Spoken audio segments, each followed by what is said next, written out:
कांद्यावरची निर्यात बंदी उठलेली नाही आणि 31 मार्च नंतर सुद्धा कांद्यावरती निर्यात बंदी कायम राहण्याची शक्यता आहे। कांदा उत्पादकांनी मोठ्या प्रमाणामध्ये रस्त्यावरती येऊन या निर्णयाचा विरोध करायला हवा, आपला मुरदाडपणा सोडायला हवा। ज्या पक्षाने तुमच्या कांद्याचे भाव पाडले, तुमचे प्रपंच उद्ध्वस्त केले, तुम्हाला कर्जात बुडवलं, त्या पक्षाला तुमच्या गावातून एकही मत जाणार नाही अशा पद्धतीचं तरी काम तुम्हाला करता येते का, एवढं तुम्हाला पाहण्याची गरज आहे। नमस्कार मित्रांनो, मी अनिल घनवट, राष्ट्रीय अध्यक्ष स्वतंत्र भारत पक्ष आणि शेतकरी संघटनेचा माजी अध्यक्ष आहे। कांदा उत्पादकांसाठी एक वाईट बातमी आहे। आताच हाती आलेल्या माहितीनुसार भारताच्या ग्राहक व्यवहार मंत्रालयाचे सचिव श्री रोहित कुमार यांनी स्पष्ट केलं आहे की कांद्यावरची निर्यात बंदी उठलेली नाही आणि 31 मार्च नंतर सुद्धा कांद्यावरती निर्यात बंदी कायम राहण्याची शक्यता आहे।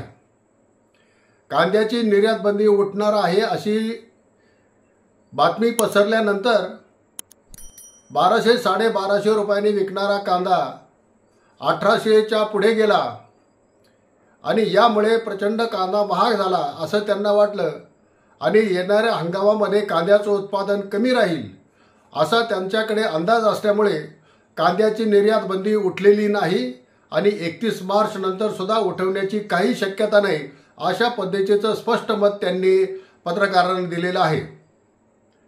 कांदा उत्पादकांनी यावरती विचार करायचा की आता नेमकं काय करायचं।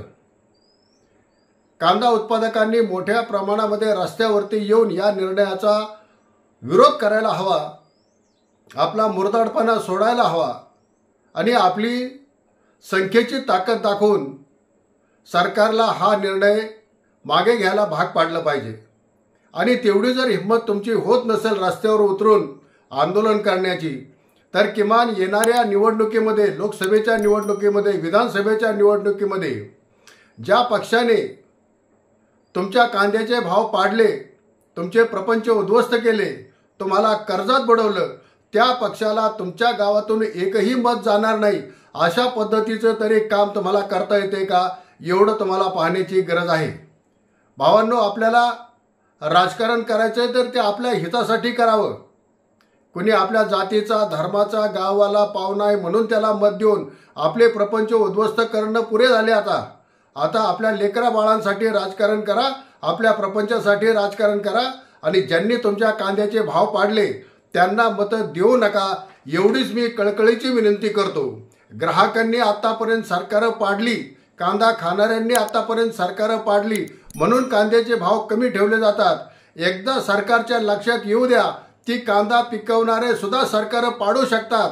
तुमच्या भागातल्या खासदार, तुमच्या भागातले भाजपाचे, त्यांच्या मित्र पक्षाचे आमदार निवडून येणार नाहीत, एवढी काळजी तुम्हाला घ्यावं लागणार आहे, एवढं आंदोलन तुम्हाला करावं लागणार आहे की कांद्याचा भाव पाडणाऱ्याचे उमेदवार पाडा, हे तुम्हाला करावं लागते।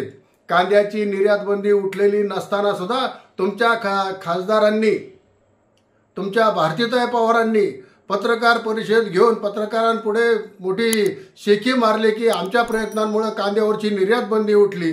भारतीताई पवार, पाशा पटेल यांनी आम्ही कांद्याची निर्यात बंदी कशी उठवली याबाबत मोठे वक्तव्य केले, परंतु हे सगळं खोटं होतं।